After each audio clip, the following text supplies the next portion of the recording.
विधानसभा सत्र के दौरान कैबिनेट मंत्री अनिल विज ने भूपेंद्र सिंह हुड्डा के बहाने एक बार फिर खुद को नंबर 2 बता दिया। मतलब वही पुरानी ठसक।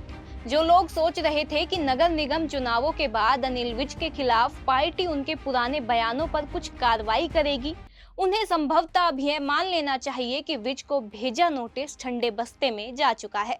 पार्टी ने विज को अनुशासनात्मक कार्रवाई के लिए नोटिस भेजा जरूर, मगर कार्रवाई की हिम्मत नहीं दिखा पाई। इसका मतलब है विज के निगम चुनाव से पूर्व दिए गए लंबे चौड़े जवाब को देखकर पार्टी ने मौन साध लिया है।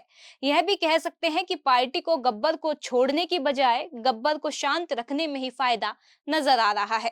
निगम चुनावों के बाद भी भाजपा की चुप्पी यही बता रही है। हम कह सकते हैं कि विज प्रादेशिक नेतृत्व को खुलेआम आंख दिखाकर भी सत्ता के ठाट ले रहे हैं। पार्टी में अगर हिम्मत है तो विज के उठाए सवालों के जवाब सार्वजनिक कर सकती है, लेकिन विज का अंदाज नहीं बदलेगा।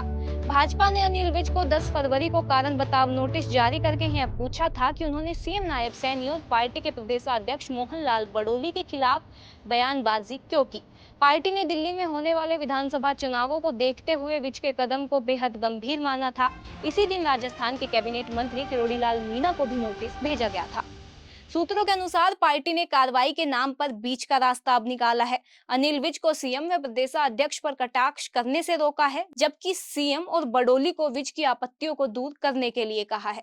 इसका मतलब है अब उन चेहरों की भाजपा में एंट्री बिना विज की सहमति के नहीं होगी, जिन्हें विज अपने विधानसभा चुनाव में नुकसान करने का दोषी मानते हैं।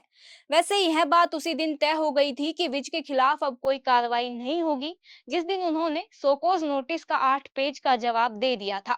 विज ने इसके बारे में अधिक कुछ नहीं कहा था, लेकिन बहुत कुछ छनकर बाहर आ गया था। विज ने पार्टी से ही यह सवाल पूछ लिया था कि आखिर कारण बताओ नोटिस मीडिया को लीक कैसे हुआ। संभवतः यही बात विज के पक्ष में रही। एक तरह से नोटिस लीक करना भी तो अनुशासनहीनता ही थी। अगर पार्टी से सार्वजनिक करती तो बात अलग थी, लेकिन पार्टी ने ऐसा नहीं किया था। विज ने मीडिया के सामने यह जरूर कहा था कि उन्हें 3 दिन का समय दिया गया था, उन्होंने समय पर जवाब दे दिया था।